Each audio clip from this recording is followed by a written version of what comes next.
యేసుక్రీస్తు నామంలో మీ అందరికీ శుభములు తెలియజేస్తూ ఉన్నాం. ఈరోజు మనం ధ్యానం చేసుకోబోయేటువంటి అంశం దినవృత్తాంతాలు 2వ గ్రంథం ఉపోద్ఘాతం. ఇక్కడ మనం గమనించినట్లయితే ప్రియమైనటువంటి సహోదరి స్నేహితులారా, ఇక్కడ దీనికి ఉద్దేశం ఏంటి, ఈ 2వ దినవృత్తాంతాల గ్రంథం యొక్క ఉద్దేశం ఏంటని మనం చూసినట్లయితే, రాజులకు తీర్పు తీర్చు కొలబద్దను చూపిస్తూ నిజమైనటువంటి దేవుని యొద్దకు జనులను మరల్చటం, యూదాలో ఉన్నటువంటి నీతిమంతులైనటువంటి రాజులను వారి పరిపాలనలో జరిగినటువంటి ఆత్మీయమైనటువంటి ఉద్యమాన్ని చూపించడంతో పాటు దుష్టరాజుల యొక్క పాపాలను కూడా ఎత్తి చూపించడం ఈ యొక్క 2వ దినవృత్తాంతాల గ్రంథం యొక్క ఉద్దేశమైనదనమాట. దీని గ్రంథకర్త మరి ఎజ్రా అని చెప్పేసి యూదా పారంపర్యాచారాన్ని బట్టి నమ్మకాన్ని బట్టి నమ్ముతూ ఉంటుంటారు. అసలు ఇది ఎవరికి రాస్తారు అని మనం ఆలోచన చేసినట్లయితే దీన్ని ఇజ్రాయేలీలందరికీ కూడా ఈ యొక్క దినవృత్తాంతాలు 2వ గ్రంథం రాయడం జరిగిందనమాట. ఈ కాలం మనం పరిశీలన చేసినట్లయితే క్రీస్తు పూర్వం 430వ సంవత్సరంలో మరి అంటే సొలొమోను పరిపాలన ప్రారంభం క్రీస్తు పూర్వం 970 నుండి బబులోను చెర యొక్క 3వ ఘట్టమైనటువంటి క్రీస్తు పూర్వం 586వ సంవత్సరం వరకు జరిగినటువంటి సంఘటనలు అనేటువంటివి రాయబడ్డాయి అన్నమాట. ప్రార్థన చేసుకుందాం. స్తోత్రం దేవా, ఈరోజు ఈ యొక్క గ్రంథాన్ని మరి మేము ధ్యానిస్తూ ఉండగా మాతో మాట్లాడి మమ్మల్ని అందరూ బలపరచమని, ప్రతి వారికి వినగల చెవి గ్రహించగల అనుగ్రహించమని యేసు నామములో ప్రార్థిస్తున్నాం తండ్రి, ఆమెన్. ప్రియమైనటువంటి సహోదరి స్నేహితులారా, గత చరిత్ర, దీనికి ముందు చరిత్ర మనకు అందరికీ ఐడియా ఉంది కాబట్టి ఈ రాజుల యొక్క 2 గ్రంథముల వివరణలు కూడా ఈ గ్రంథంలో తీసుకొని వచ్చానమాట. 1వ దినవృత్తాంతాలు, 2వ దినవృత్తాంతాలు. మొదట ఈ 2 గ్రంథాలు కూడా ఒకటిగానే ఉండేది, తర్వాత దీన్ని సెపరేట్ చేశారనమాట. దేవాలయం యొక్క ప్రాముఖ్యత, యూదాలో ఆత్మీయ ఉద్యమంలో అనువాటికి మరి ముఖ్యత్వాన్ని ఇచ్చిది యాజకత్వాన్ని దృష్టిలో ఉంచుకుని చెర విమోచనమునకు తర్వాత ఈ గ్రంథం రాయబడినదనమాట. ఉత్తర రాజ్యమైనటువంటి ఇజ్రాయేలు చరిత్ర సంపూర్ణంగా త్రోసివేయబడుచున్నది. మనకి ఇందులో మీరు ముఖ్య వచనంగా మనం చూసినట్లయితే 7వ అధ్యాయం 14వ వచనం చదివినట్లయితే అక్కడ దేని వాక్యం సెలవిస్తూ ఉన్నదంటే, నా పేరు పెట్టబడినటువంటి నా జనులు తమ్మును తాము తగ్గించుకుని ప్రార్థన చేసి నన్ను వెదికి చెడు మార్గములను విడిచిన ఎడల ఆకాశం నుంచి నేను వారి ప్రార్థనను విని వారి పాపమును క్షమించి వారి దేశమును స్వస్థపరచుదును. ఇది ఈ యొక్క గ్రంథంలో ముఖ్య వచనమైనదనమాట. ఇందులో మనకి ఈ 2వ దినవృత్తాంతాల గ్రంథంలో ముఖ్యమైనటువంటి మనుషులు ఎవరు అని ఆలోచన చేసినట్లయితే అందరికీ తెలుసు, సొలొమోను రాజు గారు, శాబదేశపు రాణి, రెహబాము, ఆసా, యెహోషాపాతు, యెహోరాము, యోవాసు, ఉజ్జియా, ఆహాజు, మరి హిజ్కియా, మనస్సే, ఏసియా. వీళ్ళు ముఖ్యమైనటువంటి మనుషులుగా మనకి ఈ యొక్క 2వ దినవృత్తాంతాల గ్రంథంలో కనిపిస్తారు. ఇందులో ముఖ్యమైనటువంటి స్థలం ఏంటంటే యెరూషలేము అనమాట. ఈ యొక్క గ్రంథం యొక్క విశిష్టత ఏంటంటే ఈ దేవాలయ నిర్మాణాన్ని గురించినటువంటి వివరణలన్నీ కూడా ఇందులో ఇవ్వబడ్డాయి అన్నమాట. ప్రియులు గమనించాలి, ఈ రాజులు మొదటి 2 గ్రంథాల్లో మనం చూసినట్లయితే అక్కడ కనిపించేటువంటి చరిత్రే ఈ దినవృత్తాంతం 2వ గ్రంథపు సారాంశం అనమాట.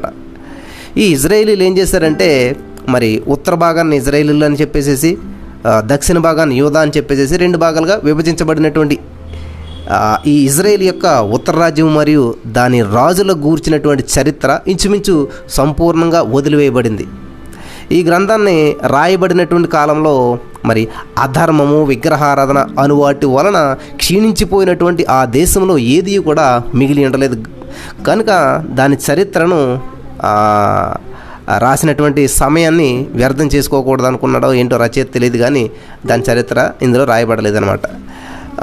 ఇక్కడ మీరు గమనించినట్లయితే దీనికి మారుగా దేవాలయాన్ని కట్టడం కొరకు అనుమతి పొంది తిరిగి వచ్చినటువంటి యూదా జనులకు ఆత్మీయమైనటువంటి ఉత్సాహం ఇచ్చడానికి, వారి గత కాలపు మహిమను గూర్చినటువంటి అతిశయమును, భవిష్యత్తును గూర్చినటువంటి విశ్వాసమును అభివృద్ధి చేయుటకు గ్రంథకర్త ఈ గ్రంథం ద్వారా ప్రయత్నిస్తూ ఉన్నాడనమాట.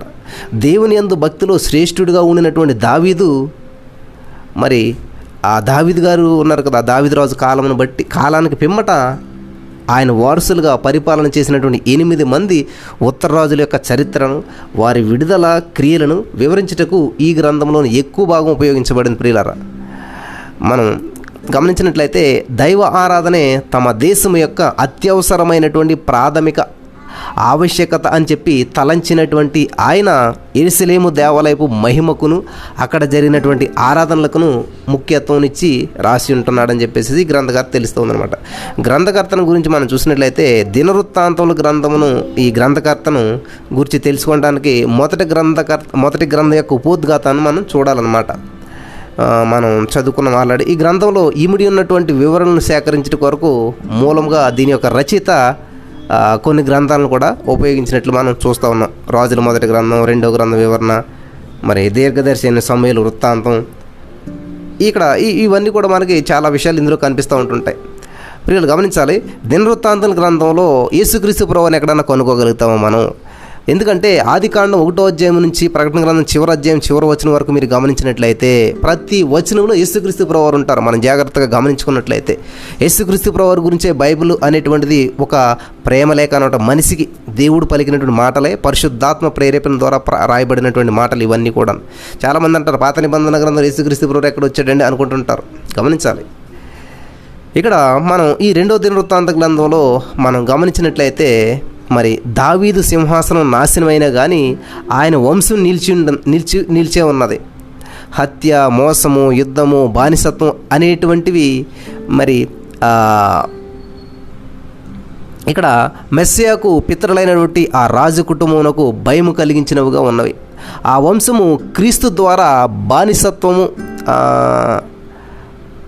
అనునవి మరి ప్రియులారా యేసుక్రీస్తు ప్రభువు ద్వారా వీళ్ళంతా కూడా బలపడుటను గూర్చి మత్తయి 1వ అధ్యాయం, లూకా 3వ అధ్యాయంలో కూడా ఉన్నటువంటి వంశావళి యొక్క పట్టిక ద్వారా మనం గ్రహించగలుగుతూ ఉంటుంటాం. యెరూషలేము దేవాలయము యేసుక్రీస్తు ప్రభువారి ఛాయగా కనిపిస్తూ ఉన్నదనమాట. దేవాలయం కంటే గొప్పవాడు ఇక్కడ ఉన్నాడు అని చెప్పి మత్తయి సువార్త 12:6లో దేవుడు చెప్తాడనమాట. యేసు ప్రభువారు ఆయన తన శరీరము అనేటువంటి దేవాలయంతో పోల్చి మాట్లాడుతూ ఉన్నాడు. ఇక్కడ గమనించినట్లయితే ప్రియులారా, ఈ యొక్క ఆలయాన్ని పడగొట్టి దానిని మీరు పడగొట్టినట్లయితే 3 దినాల్లో నేను దాన్ని లేపుతాను అన్నాడు. యోహాను సువార్త 2వ అధ్యాయం 19వ వచనం, ప్రకటన గ్రంథం 21:22లో చూసినట్లయితే యేసుక్రీస్తు ప్రభువారు ఆలయముగా ఉండుటను మనం అక్కడ చదువుతూ ఉంటుంటాం. దానిలో ఏ దేవాలయమును నాకు కనబడలేదు, సర్వాధికారియగు దేవుడు ప్రభువును గొర్రె పిల్లయు దానికి దేవాలయమునై ఉన్నారు. మనం చూడొచ్చు ఇక్కడ అంతా కూడా. ప్రియులు గమనిస్తున్నారా? కాబట్టి పాత నిబంధనలు యేసు ప్రభువు ఎక్కడ ఉన్నాడంటే ఆ దేవాలయమే యేసుక్రీస్తు ప్రభు వారికి సాదృశ్యం. దాన్నే ఇక్కడ కొత్త నిబంధనలకు వచ్చేసరికి దేవాలయాన్ని పడగొట్టిన 3 దినాలు లేపుతున్నాడంటే ఆ దేవాలయం దేవుని దేహం అనమాట. ప్రియులారు గమనించాలి, ఇక్కడ 7వ అధ్యాయము 14వ వచనం మనం చదవం కదండి. 6వ అధ్యాయం 2వ దినవృత్తాంతముల గ్రంథం 16వ అధ్యాయం 19వ వచనం కూడా మనం చదివినట్లయితే అక్కడ 16వ అధ్యాయంలో కూడా కొన్ని విషయాలు మనకు ఉంటాయి, కంపారిజన్గా ఉంటుంది అనమాట. ఇక్కడ ప్రియులారా ముఖ్యమైనటువంటి అధ్యాయము ఏంటి అని చూసినట్లయితే 2వ దినవృత్తాంతాల గ్రంథంలో 34వ అధ్యాయం ముఖ్యమైనటువంటి అధ్యాయంగా మనకు కనిపిస్తూ ఉంటుంటుంది. ఏషియా రాజు కాలంలో మరి ఏషియా రాజు కాలంలో దేవాలయంలో నుండి ధర్మశాస్త్రం కనుగొనబడింది. రాజు, జనులు అందరూ కూడా చదవగా దానిని వినినప్పుడు జరిగినటువంటి ఆత్మీయమైనటువంటి ఉద్యమాన్ని ఈ 34వ అధ్యాయంలో మనం చదువుకోగలుగుతాం అన్నమాట. ప్రియులు గమనించాలి, మనకి సొలొమోను గారి యొక్క పరిపాలన కనిపిస్తూ ఉంటుంటుంది. 1వ అధ్యాయం నుంచి 9వ వచనం వరకు మీరు చదివినట్లయితే సొలొమోను పాలనా కాలము సమాధానమును, ఐశ్వర్యమును, ఆరాధన అనువాటి యొక్క స్వర్ణ యుగముగా అక్కడ కనిపిస్తూ ఉంటుంటుంది. ఈ కాలంలో యూదా ఐక్యతలోను ఐశ్వర్యంలోను మనకి 2 రాజ్యాలు, యూదా రాజ్యం, ఇజ్రాయేల్ రాజ్యం ఉంది కదా. ఇక్కడ మనకి ఈ యొక్క యూదా రాజ్యం బాగా డెవలప్ చెందినట్లుగా, ఆరాధన అన్ని విషయాలు కూడా అభివృద్ధి చెందినట్లుగా మనం చూడగలుగుతూ ఉన్నాం. దేవునికి మహిమ కలుగును గాక. హల్లెలూయా. అలాగే చాలా ఉన్నత స్థితిలో ఉంది. సొలొమోను యొక్క ధనం చాలా అభివృద్ధి చెందింది. జ్ఞానము, అంతఃపురము, దేవాలయము అనేటువంటివి ఆ కాలంలో ప్రఖ్యాతగాంచినటువంటి మరి వార్తలుగా ఉన్నాయన్నమాట సొలొమోను గురించి. ఈ యొక్క భాగంలో ఉన్నటువంటి ఈ 9వ అధ్యాయంలో చూసినట్లయితే మొదటి 6 అధ్యాయములు కూడా దేవాలయ నిర్మాణము, సమర్పణ అనేటువంటి వారిని కేంద్రంగా చేసుకున్నటువంటివి కనిపిస్తూ ఉంటుంటాయి. ఇక్కడ యూదా రాజుల యొక్క పరిపాలన మనం చూసినట్లయితే 10వ అధ్యాయం నుంచి 36వ అధ్యాయం వరకు మరి ఉన్నటువంటి అధ్యాయాలు ఇజ్రాయేల్ యొక్క మహిమయు ఐక్యతయు ఎక్కువ కాలం నిలిచి ఉండలేదు. సొలొమోను మరణించడానికి పిమ్మట అంటే సొలొమోన్ గారి యొక్క మరణానికి పిమ్మట ఏమైందంటే అతని కుమారుడైనటువంటి రెహబాము రాజైన వెంటనే దేశం రెండుగా విడిపోయింది. మనకు అందరికీ తెలుసు, గతంలో ధ్యానించుకున్నాం. ఈ యొక్క విభజన ఫలముగా ఏర్పడినటువంటి రెండు రాజ్యాలు ఏమైపోయిందంటే అన్యోన్యంగా మరి యుద్ధమాడినవి, చాలా భయంకరమైన యుద్ధం చేసుకుని కొంచెం కొంచెంగా తమ యొక్క పతనానికి దిగజారిపోయినటువంటిగా ఈ యొక్క ఇజ్రాయెల్ రాజ్యం, యుద్ధ రాజ్యం అంటే ఉత్తర దక్షిణ రాజ్యాలు దిగజారిపోయినట్లుగా మనం చూస్తూ ఉన్నాం.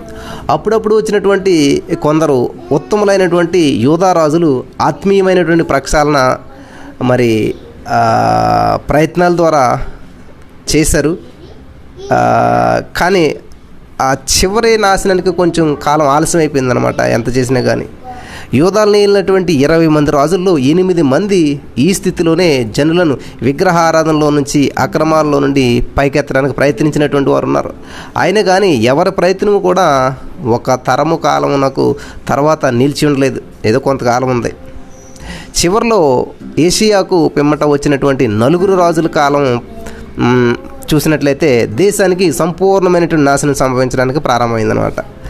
ఇక్కడ గమనించాలి, ముమ్మారు బబులోను రాజులు, యూదా రాజులు ఈ యొక్క తమ దేశానికి చెరపట్టుకుపోయారని చెప్పేసి మనం చూస్తూ ఉన్నాం. ఇక్కడ ఈ యొక్క దేశంలో ఉన్నటువంటి సంపద అంతా కూడా చివరగా అనగా క్రీస్తు పూర్వం 586 సంవత్సరంలో యెరూషలేము నగరాన్ని మరి ఆ యొక్క ఆ దేవాలయాన్ని సంపూర్ణంగా నాశనం చేయబడినట్టుగా చూస్తూ ఉన్నాం. అయినా కానీ 70 సంవత్సరాల దాస్యం జీవించిన తర్వాత, ఆ దాస్యపు జీవితానికి తర్వాత అప్పటి పారసీక రాజు అయినటువంటి కోరెస్ గారు మరి ఏం చేశాడంటే ఈ యొక్క ఈ విరామంలో ఏమైందంటే బబులోను రాజ్యం అంతా కూడా మాదీయ పారసీక సామ్రాజ్యంగా స్థాపించబడింది. తర్వాత 586 సంవత్సరంలో మరి యెరూషలేము నగరానికి 70 సంవత్సరాల తర్వాత ఏమైందంటే ఈ దాస్యం నుంచి వాళ్ళకి కోరెస్ ద్వారా విడుదల కలుగుతుంది అనమాట. ఆ విడుదల అయినప్పుడు వాళ్ళు ఏం చేస్తారంటే యూదులు స్వదేశానికి వెళ్ళిపోవచ్చు అన్నటువంటి ఆర్డర్ జారీ అయినప్పుడు వాళ్ళు స్వదేశానికి వెళ్ళిపోతారు కొంతమంది. యెరూషలేము ఆ దేవాలయాన్ని కట్టడానికి ఆజ్ఞ జారీ చేశాడు ఆయన. కాబట్టి మీలో ఎవరు ఆయన జనులై ఉన్నారో వారు వెళ్ళొచ్చు, వారి దేవుడు యొక్క వారికి తోడై ఉండను కాక అని చెప్పేసి ఆయనే మరి ఆ ఆజ్ఞ యొక్క క్లుప్తీకరణ కూడా ఇచ్చినట్టుగా మనం చూస్తూ ఉన్నాం. ఇందులో మనకి కొన్ని ప్రదేశాలు ఉంటాయి. ఆ ప్రదేశాల గురించి కొన్ని నిమిషాలు నేను చెప్పి ముగిస్తాను. ఇక్కడ గిబియోను అనేటువంటి ప్రదేశం మనకి ముఖ్య స్థలాలు, ఇందులో 2వ దినవృత్తాంతం గ్రంథంలో ఉన్నటువంటి ముఖ్య స్థలాలు మనకు కనిపిస్తూ ఉంటుంటాయి. గిబియోన్ అంటే ఏంటంటే దావీదు కుమారుడు అయినటువంటి సొలొమోను రాజు అయినటువంటి తర్వాత ఇజ్రాయేల్ పెద్దలందరినీ కూడా గిబియోనుకు పిలిపించి దేవునికి బలర్పించాడు. దేవుడు అక్కడ అతనికి దర్శనమయ్యాడు. మరి అవసరమైనటువంటి దానిని అడగమని చెప్పాడు. ఇజ్రాయేలీలను పాలించడానికి అవసరమైనటువంటి జ్ఞానము, తెలివి కావాలని చెప్పేసి దేవుని యొద్ద వేడుకున్నాడు. ఇది 1వ అధ్యాయం 1 నుంచి 12 వచనాల వరకు మీరు చదవచ్చు. అలాగే ఈ దినవృత్తాంతం 2వ గ్రంథంలో ముఖ్యమైన పట్టణం ఏంటంటే యెరూషలేము అనమాట. గిబియోనులో బలి అర్పించినటువంటి పిమ్మట సొలొమోను రాజధాని అయినటువంటి యెరూషలేముకు వచ్చేసాడు. తన తండ్రి అయినటువంటి దావీదు సిద్ధము చేసినటువంటి మాదిరిని పోలినటువంటి దేవాలయపు పనిని యెరూషలేములో ప్రారంభించాడు. బ్రహ్మాండమైనటువంటి కట్టడంగా అది ఉన్నది. సొలొమోను యొక్క ధన సమృద్ధిని, జ్ఞాన సంపదను అది చూపించుచున్నది. ప్రపంచ వింతల్లో ఒకటిగా అది మారిందనమాట. 1వ అధ్యాయం 13వ వచనం, 9వ అధ్యాయం 37వ వచనం మీరు చదవచ్చు అనమాట. ఇంకా 3వ ప్లేస్గా ఇక్కడ ప్రాముఖ్యమైనటువంటిగా మనం చూస్తున్నట్లయితే షెకెము. ఈ షెకెము ఏంటంటే సొలొమోను మరణానికి పిమ్మట అతని కుమారుడైనటువంటి రెహబామును రాజుగా చేయడానికి జనులంతా కూడా షెకెమునందు కూడుకున్నారన్నమాట. మరి గొప్ప భారమును, విస్తారమైనటువంటి పన్ను అతని వాగ్దానంలో ఇంటి చేత విప్లవం రేగుట కారణమైందనమాట. యూదా, బెన్యామీను గోత్రములు రెండు కూడా గోత్రాలే. కానీ అక్కడ ఏం జరిగిందంటే మరి ఇతర గోత్రాల వారు రెహబామును నెట్టివేసి సొలొమోను సేవకుడై ఉన్నటువంటి యెరోబామును తమ రాజుగా ఎన్నుకొని ఇజ్రాయేలీలు అనేటువంటి పేరుతో ఉత్తర రాజ్యాన్ని ఏర్పాటు చేశారు. దక్షిణ రాజ్యం అని చెప్పి పిలువబడినటువంటి యూదాకు రాజుగా రెహబామును యెరూషలేముకు వచ్చాడనమాట. 10వ అధ్యాయం 1 నుంచి 12వ వచనం వరకు, 16వ అధ్యాయం వరకు మీరు చూడొచ్చు. ఈ విషయాలన్నీ కూడా బైబిల్లో ఉంటాయి. తర్వాత వచ్చే రోజులు మనం ధ్యానం చేసుకుంటాం. ఇక్కడ ఎఫ్రాయిం మన్యు 4వ ప్రదేశం చూసినట్లయితే ఇది యూదాకు తదుపరి రాజు అయినటువంటి అబియా కాలంలో ఇజ్రాయేలీలకును యూదాకును యుద్ధ మేఘంలో ఏర్పడినప్పుడు రెండు సైన్యాలు యుద్ధం చేయటానికి ఎఫ్రాయిం అన్యానికి చేరినప్పుడు ఇజ్రాయేలీల సైన్యము యూదా సైన్యం కంటే 2 రెట్లు ఎక్కువగా ఉండినది. కాబట్టి యూదాకు అపజయము నిశ్చయమైనట్లు కనిపించింది. అయినా సరే దేవుని వైపు తిరిగి అభయం అడిగినటువంటి దానిని బట్టి వారు జయం పొందారు. ఇది 13వ అధ్యాయం 1 నుంచి 22 వచనాల్లో మీరు చదువుకోవచ్చు. అక్కడ ఈ విషయాలు మీరు తెలుసుకుంటారు. అలాగే సిరియా అంటే ఇప్పుడు కూడా వింటాం మనం ఈ దేశం. ఇక్కడ దేవుని భక్తి కలిగినటువంటి రాజు అయినటువంటి ఆసా యూదాలో విగ్రహములను నిర్మూలన చేశాడు. ఇజ్రాయేల్ రాజు అయినటువంటి బయషా యూదాలో రాకపోకలు జరుగుచుండినట్లు ఒక గొప్ప ప్రాకారాన్ని మరి కట్టాడనమాట. దేవునికి స్తోత్రం. దేవుని యొక్క ఆలోచన తెలుసుకొనకుండా దేవాలయంలోని వెండిని బంగారాన్ని తీసుకుని ఇజ్రాయేల్ రాజునకు విరోధిగా కార్యం చేయడానికి సిరియా రాజుకి ఇచ్చాడనమాట. దీని ప్రతిఫలంగా దేవుడు యూదా మీద కోపగించుకున్నాడు. ఇదంతా కూడా 14వ అధ్యాయం 1 నుంచి 16వ వచనం వరకు చూడవచ్చు మీరు. తర్వాత ప్రాముఖ్యమైనటువంటి ప్రదేశం ఏంటంటే సమరయ అనమాట. యూదారాజు అయినటువంటి యెహోషాపాతు దేవునికి భయభక్తులు కలిగిన వాడైనను దుష్టుడిగా ఖ్యాతిగాంచినటువంటి ఇజ్రాయేల్ రాజు అయినటువంటి ఆహాబుతో వివాహ సంబంధాన్ని ఏర్పరచుకున్నాడు. ఈ యొక్క సమరయ ఆహాబు గారి యొక్క రాజధానిగా ఉన్నదనమాట. రామోత్గిలాదును పట్టుకున్నట్టుకు ఆహాబు యెహోషాపాతు సహాయం కోరారు. ఎవరు ఆహాబు యెహోషాపాతు యొక్క సహాయం కోరాడు. యుద్ధం యొక్క ఫలితము ఓటమి అని చెప్పి ప్రవక్త ద్వారా హెచ్చరించబడి యెహోషాపాతు ఆహాబుతో యుద్ధానికి వెళ్ళాడనమాట. వింటున్నారు కదా. 17వ అధ్యాయం 1 నుంచి మీరు 18వ వచనం వరకు మీరు చూడొచ్చు. తర్వాత ప్రాంతం ఏంటంటే రామోత్గిలాదు. ఈ రామోత్గిలాదు అనేటువంటిది ఇజ్రాయేలును యూదాను కలిసినటువంటి ఏకంగా మరి రామోత్గిలాదు పైకి వెళ్ళారనమాట. యుద్ధంలో ఓడిపోవటం మాత్రం కాకుండా ఆహాబు కూడా చంపబడ్డాడు. వీళ్ళు గమనించాలి, చరిత్ర మరలా కొనసాగింది. యూదారాజు అయినటువంటి అహజ్యాయు ఇజ్రాయేల్ రాజు అయినటువంటి యెహోరాము ఏకముగా మరలా రామోత్గిలాదు పైకి వెళ్ళారనమాట. ఈ యుద్ధంలో ఈ ఇద్దరు రాజులు కూడా చనిపోయారు. 18వ అధ్యాయం 28వ వచనంలో మీరు చూడొచ్చు విషయాలన్నీ కూడా. నెక్స్ట్ 8వ ప్లేస్ మనం చూసినట్లయితే యెరూషలేము అనమాట. 2వ దినవృత్తాంతాల గ్రంథం యొక్క చరిత్ర యెరూషలేమును కేంద్రంగా చేసుకున్నటువంటిది అనమాట. కాబట్టి యెషయా యొక్క కాలంలో మోషే యొక్క ధర్మశాస్త్రమును బట్టి ఈ యొక్క కార్యములు అనేటువంటివి క్రమపరచబడినటువంటి అయినా కానీ అటు తర్వాత మరి పాలనకు వచ్చినటువంటి ఈ దుష్ట రాజులంతా కూడా వాళ్ళ యొక్క క్రియల మూలంగా యూదా అనేటువంటిది పతనమైపోయింది. చివరిలో బబులోని చెరకు వెళ్ళినటువంటిదిగా మనం చూస్తూ ఉన్నాం. ప్రియులారా వింటున్నారా? ఇక్కడ మనం చూసినట్లయితే ఈ యొక్క దినవృత్తాంతాలు 2వ గ్రంథం బైబిల్ గ్రంథంలో వరుస గ్రంథాలు చూసినట్లయితే 14వ గ్రంథం అనమాట. దీంట్లో మనకి 36 అధ్యాయాలు ఉన్నాయి, 822 వచనాలు ఉన్నాయి. చరిత్ర సంబంధమైనటువంటి వచనాలేమో 553 ఉన్నాయి. నెరవేరినటువంటి ప్రవచనాలు 31 ఉన్నాయి. హెచ్చరికలు 42 ఉన్నాయి. నెరవేరలేనటువంటి ప్రవచనాలు 7 ఉన్నాయి. ఆజ్ఞలు 45 ఉన్నాయి. వాగ్దానాలు 8 ఉన్నాయి. దేవుని యొద్ద నుండి ప్రత్యేక వర్తమానములు 21 ఉన్నాయి. ఇందులో ప్రశ్నలు మీరు గమనించినట్లయితే 47 క్వశ్చన్స్ ఉంటాయన్నమాట. 47 ప్రశ్నలు కూడా మనకి ఇందులో కనిపిస్తూ ఉంటుంటాయన్నమాట. దేవునికి స్తోత్రం కలుగును గాక. హల్లెలూయా. కాబట్టి సొలొమోను గారి యొక్క పరిపాలనా కాలం గురించి కూడా మనం ధ్యానం చేసుకుంటాం. 1వ అధ్యాయంలోనే సొలొమోను మరి తన పరిపాలనా కాలంలో వాణిజ్యంలోను పరిపాలనలోను అనేక కార్యక్రమాలు సాధించాడు. దేవునికి స్తోత్రం. ఇలా వింటున్నారు కదా. ఈ యొక్క 2 దినవృత్తాంతంలో మరి ఇంట్రడక్షన్ ద్వారా దేవుడు మనకు చాలా విషయాలు తెలియజేస్తూ ఉన్నాడు. కాబట్టి మీరంతా కూడా ఈ యొక్క విషయాలు విని బలపడి ప్రభువును మహింపరచాలి. దేవునికి మహిమ కలుగును గాక. ప్రార్థన చేసుకుందాం. స్తోత్రం దేవా. ఈ యొక్క 2వ దినవృత్తాంతాల గ్రంథం మరి ఉపోద్ఘాతం ద్వారా మాతో మాట్లాడినందుకు వందనాలు. ఎందరైతే ఈ యొక్క వాక్యం విన్నారో వాళ్ళందరినీ దీవించమని యేసు నామములో ప్రార్థిస్తున్నామా పరమ తండ్రి. ఆమేన్.